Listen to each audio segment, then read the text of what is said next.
నమస్కారం welcome to I dream ధర్మ మార్గం కార్యక్రమానికి స్వాగతం నేను మీ విజిత ప్రస్తుతం మనతో పాటు ఉన్నారు ప్రముఖ జ్యోతిష వాస్తు పండితులు లలిత ఉపాసకులు శ్రీ శ్రీ శ్రీ నానాజీ పట్నాయక్ గారు ఇప్పుడు వారితో మాట్లాడి మనకున్న సందేహాలన్నింటినీ నివృత్తి చేసుకుందాం మంచి మంచి విషయాల గురించి అడిగి తెలుసుకుందాం నమస్కారం గురుగారు శ్రీమాత్రే నమః గురుగారు శ్రావణ మాసం రాబోతోంది శ్రావణ మాసం అనగానే మనకంతా కూడా ఒక రకమైన పండగ వాతావరణం నెలకొంటుంది ఈ మాసం అంతా ముఖ్యంగా మనం ఏ దైవాన్ని ఆరాధించాల్సి ఉంటుంది ఎటువంటి విధి విధానాలు పాటించాల్సి ఉంటుంది ఫస్ట్ ఆఫ్ ఆల్ అమ్మ శ్రావణ మాసం అసలు ఎందుకు వస్తుంది అంటే శ్రవణ నక్షత్రం రోజు పౌర్ణమి ఏర్పడడం వల్ల శ్రావణ మాసం ఆ శ్రవణ నక్షత్రం ఎక్కడ ఉంటుంది మకర రాశిలో ఉంటుంది మకర కుంభరాశులు అనేటువంటివి ఏంటంటే కర్మస్థానాలు అంటారు వాటిని ఓకే ఈ మాసంలో ఎవరైతే అంటే శుక్రవారము సోమవారము మంగళవారాలు ఈ మాసంలో చేసేటువంటి పూజల్లో మీకు ఖచ్చితంగా ఒక మంచి ఫలితాలు ఉంటాయి శుక్రవారం చేస్తే ఏమిటి సోమవారం చేస్తే ఏంటి మంగళవారం చేస్తే ఏంటి అనేటువంటిది ఒక శ్రావణ మాసంలో చేసే పూజల వల్ల కొన్ని గ్రహాల యొక్క దోషాలు పోతాయి ఇప్పుడు పర్టికులర్గా ఎవరికైనా శుక్ర దోషం ఉంది అనుకోండి శుక్ర దోషం ఉంటే ఏమవుతుంది సర్వసాధారణంగా అంటే ఆ వ్యక్తికి శుక్ర సంబంధించిన అంటే ఏంటి వివాహం అవ్వకపోవడం సుఖంగా లేకపోవడం కంఫర్ట్ ఉండదు కొంతమందికి చూడండి అబ్బాయి ఇంత కష్టపడుతున్నాం సుఖం లేదండి అంటూ ఉంటారు అట్లాగే ఏదైనా సరే మనీ రిలేటెడ్ ఇష్యూస్ ఉంటాయి కొంతమందికి సంపాదన ఉండదు సరిగ్గా వాళ్ళు ఈ శ్రావణ శుక్రవారం నాడు అమ్మవారి ఆరాధన విష్ణుమూర్తి ప్లస్ లక్ష్మీ ఆరాధన చేస్తూ శివాలయానికి వెళ్ళి తేనెతో అభిషేకం గనక చేసినట్లయితే చేయాలి ఇంకోటి గోశాలకు వెళ్ళి గోవులకి చపాతీ ఉంటుంది కదమ్మా ఒక 3 చపాతీలు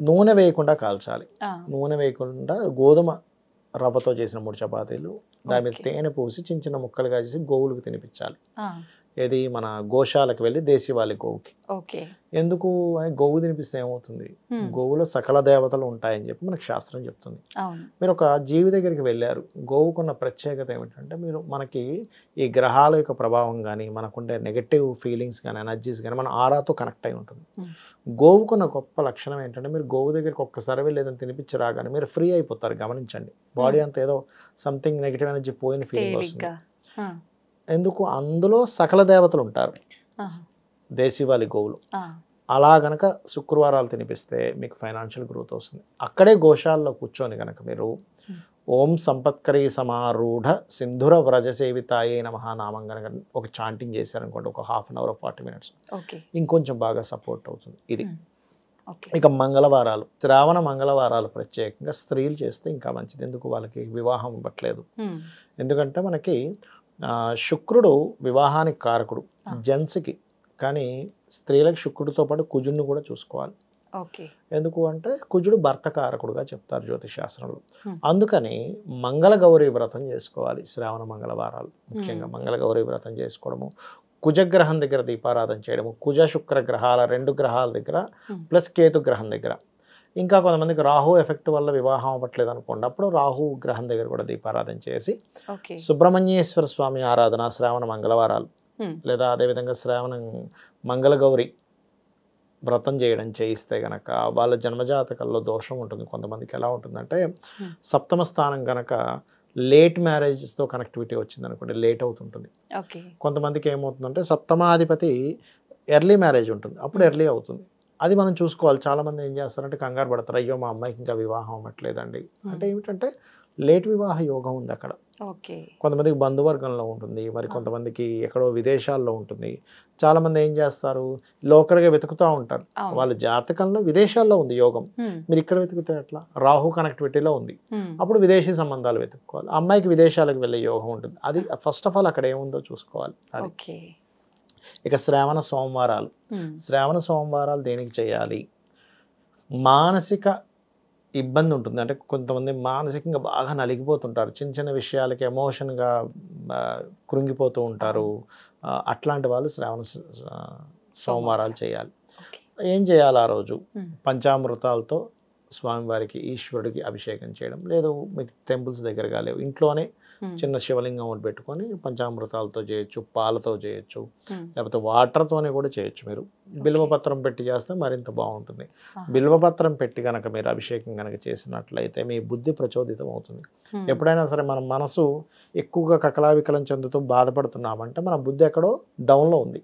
ఇప్పుడు మనం గనక ఆలోచిస్తున్నాం అనుకోండి, నేను ఎందుకు బాధపడాలి, అప్పుడు మనకేమైపోతుంది, బుద్ధి ఎప్పుడైతే పనిచేస్తుందో మనసు కంట్రోల్ అవుతుంది.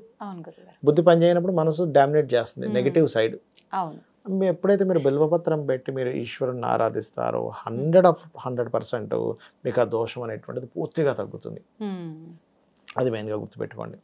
అదేవిధంగా ఎవరికైనా అప్పులు ఉన్నాయి బాగా, బిల్వపత్రం పెట్టి శివుడికి అభిషేకం చేసి కనీసం ఒక అరగంట సేపు బుధవారాలు గనక చేస్తే శ్రావణ మాసంలో అప్పులు తీరుతాయి. అయితే ఒక అరగంట సేపు ఓం అపర్ణాయ నమః అనే మంత్రం ఎక్కువగా చేస్తూ ఉండాలి. చేస్తున్నట్లయితే బాగుంటుంది. సర్వసాధారణంగా ఈ బుధుడు ఎవరి జన్మజాత చక్రంలో ఆయన పాడయ్యాడు అనుకోండి అమ్మా, మెయిన్గా అప్పుల వల్లే ఇదవుతుంది. అందుకని బుధవారాలు కొంచెం ఈ బుధ గ్రహం దగ్గర దీపారాధన చేయడము, బుధుడు ఏ గ్రహం ద్వారా వాళ్ళ జన్మజాతకంలో పాడయ్యాడో చూసుకొని ఆ గ్రహానికి కూడా దీపారాధన చేయడము, గోవులకి గోంగూర తినిపించడము, ఇవి చేస్తూ ఉంటే బాగుంటుంది. అయితే ఇక్కడ ఏమిటి, అప్పు తీరాలంటే ఫస్ట్ మనకి సంపాదన పెరగాలి. అందుకని 2 మంత్రాలు చేసుకుంటే ఇంకా బాగుంటుంది. అంటే అలాగా ఓం అపర్ణాయ నమః మంత్రం ఒకటి, ఓం సంపత్కరీ సమారూఢ సింధుర వ్రజ సేవితాయ నమః, లేనట్టయితే ఓం ధర్మాధ్యక్ష ధనాధ్యక్ష ధనధాన్య వివర్ధనీయ నమః చేసుకోవాలి. ఇది కనుక చేశారనుకోండి ఆటోమేటిక్గా ఏమవుతుందంటే వాళ్ళకి సోర్స్ ఆఫ్ ఇది పెరుగుతుంది. చాలామంది ఏమనుకుంటారంటే ఇంట్లో మంత్రం చేస్తూ కూర్చుంటే అవుతుందా అంటే, ఎట్లా అవుతుంది, మీ ప్రయత్నం మీరు చేస్తూ. మంత్రం అంటే ఏంటంటే భగవంతుడు మంత్ర రూపంలో ఉన్నాడు అక్కడ, శబ్ద రూపంలో ఉన్నటువంటి భగవంతుడిని మనం కొలుస్తున్నాము. అప్పుడు ఏమవుతుంది, మీకు సోర్స్ ఆఫ్ ఇన్కమ్స్ పెరుగుతాయి. ఏదో ఒక జాబ్ కాకుండా ఇంకో పార్ట్ టైం చేసుకునేలాగా ఇన్కమ్ సోర్స్ ఎప్పుడైతే పెరిగిందో మీకు అప్పు తీరుతుంది. ఉన్న జాబ్లోనే కొంచెం ప్రమోషన్స్ రావడం కానీ ఇన్కమ్ పెరగడం కానీ అట్లాంటివి జరుగుతాయి. అది చేయాలి. అయితే శ్రావణ శనివారాలు ఎవరైనా చేయాలంటే కనుక, వాళ్ళకి రోగం ఉంటే కనుక శ్రావణ శనివారం చేయాలి. హెల్త్ ఇష్యూస్ ఉన్నాయి బాగా, అప్పుడు ఏం చేయాలి, అమ్మవారి యొక్క నామాల్లో పర్టికులర్గా కొంతమందికి ఏలినాడు శని, అర్ధాష్టమి శని, అష్టమి శని కూడా ఉంటుంది కొంతమంది. అలాంటి వాళ్ళు ఏం చేయాలంటే ఓం అనాకలిత సాదృశ్య చుబుక శ్రీ విరాజితాయే నమః మంత్రం చేస్తూ, నూనె ఉంటుంది కదా, దీపారాధన వాడే నూనె కానీ నువ్వుల నూనె కానీ ఒక మూకుల్లో వేసి అందులో వాళ్ళ ఫేస్ చూసుకొని దాన్ని మళ్ళీ బాటిల్లో వేసేసి శివాలయంలో ఇవ్వాలి దీపారాధన కోసం వాడుకోవడానికి. ఇస్తే ఏమవుతుందంటే మీ ఫేస్ చూసినటువంటి వాటర్ నూనె ఏదైతే ఆయిల్ ఏదైతే ఉందో ఆ ఆయిల్ శివుడికి సంబంధించింది ఎప్పుడైతే అది వాడబడుతుందో దీపారాధనగా 100% మీకు ఆ శని సంబంధించిన దోషాలు పోవడం జరుగుతుంది. దీంతో పాటు మీకు దగ్గరలో గోశాల కనుక ఉన్నట్లయితే, ముఖ్యంగా దేశీవాలి గోవుకి బెల్లం ఉంటుంది, బెల్లాన్ని కనుక గోవుకి తినిపించినట్లయితే ఖచ్చితంగా దోషం అనేటువంటిది పోతుంది. శనికి సంబంధించినవి కొంతమందికి నడుస్తూ ఉంటుంది, శని దశ నడుస్తుంది. అందరికీ శని దశ నడుస్తున్నంత మాత్రం ఇబ్బంది కడగాలని రూల్ లేదు, వాళ్ళకి కలిసి కూడా వస్తుంది. శని కనుక మంచి యోగంలో ఉన్నాడు అనుకోండి అమ్మా, ఐరన్, ఆయిల్, బంక్స్ వీటి ద్వారా డబ్బులు ఇస్తాడు బాగా.